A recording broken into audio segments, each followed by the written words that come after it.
நேத்து நான் ஒரு திருக்குறள பத்தி சொல்லியிருந்தேன். "எப்பொருள் யார் வாய்க்கேட்பினும் அப்பொருள் மெய்ப்பொருள் காண்பது அறிவு." அந்த குறள் சம்மந்தப்பட்ட ஒரு ரியல் லைஃப் இன்சிடென்ட்ட நான் ஃபேஸ் பண்ணேன். அத பத்தி நான் இப்ப சொல்றேன். அ நவம்பர் மாதத்துலேருந்து ஜனவரி மாதம் வரைக்கும் India vs Australia test series நடந்துச்சு. Border Gavaskar trophy. அதில் முதல் மேட்சை தவிர இந்தியா எந்த இதுலையுமே வின் பண்ணலை. இது கொஞ்சம் மோசமான சீரீஸ் தான் கம்பேர் பண்ணும்போது ப்ரீவியஸாக. ஒரு டாமினேட்டிங் இடத்துலேருந்து கஷ்டப்பட வேண்டிய நிலைமைக்கு வந்துட்டோம் இந்தியன் டீம். ஓகே, ஸோ அதில் என்ன விஷயம்னா, முதல் மேட்ச்சு இந்தியா நல்லா விளையாண்டாங்க. அதில் பல நல்ல விஷயங்கள் நடந்துச்சு. அதில் முக்கியமான விஷயம் என்னென்னா, ஜெய்ஸ்வாலோட ரைஸ். ஸோ அவர் ஃபஸ்ட் டைம் ஆஸ்திரேலியா போகிறாரு.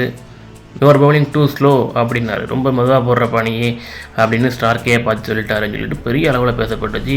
எல்லோரும் புகழ்ந்தாங்க. எப்பா, விராட் கோலிக்கு அப்புறம் ஜெய்ஸ்வால் தான் பெரிய ஆள், கிங் வந்துட்டார். உண்மைதான், நல்லா விளாண்டார். அவர் டெக்னிக்கலாக பயங்கரமாக ஸ்ட்ராங்காக இருந்தார். ஒரு டெஸ்ட் பேட்ஸ்மேன், ப்ராப்பர் டெஸ்ட் பேட்ஸ்மேனாக இருக்காது.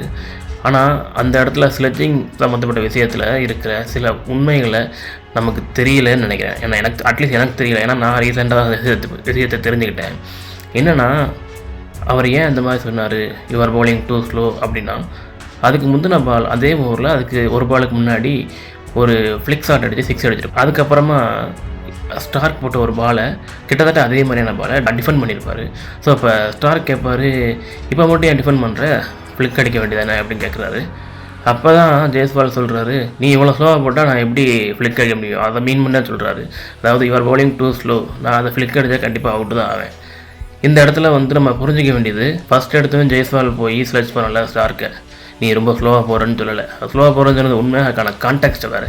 என்ன கான்டெக்ட்ஸ்னால், நீ போடுற ஸ்லோ பாலை நான் அடிக்க முடியாது இந்த இடத்துலங்கிற மாதிரி ஒரு எக்ஸ்ப்ளனேஷன் வச்சுட்டுக்கோங்களேன். ஆனால் அது எப்படி ப்ரொஜெக்ட் பண்ணாங்க, நம்ம எப்படி கன்சியூம் பண்ணோம், பயங்கரம் வைரலாக இருந்துச்சு. ஸோ இது மாதிரி தான் எந்த ஒரு விஷயத்துக்கு பின்னாடி இருக்கிற உண்மையை நம்ம பெருசாக தேடி போகிறதில்ல. அது தேடி போனால் தான் உண்மை வெளிப்படும். பல நேரங்களில் உண்மை ரொம்ப சாதாரண விஷயங்களாக இருக்கும். அது எக்ஸைட்மெண்ட்டை கொடுக்காது. அதனால் அதை யாரும் விரும்புறதில்லை.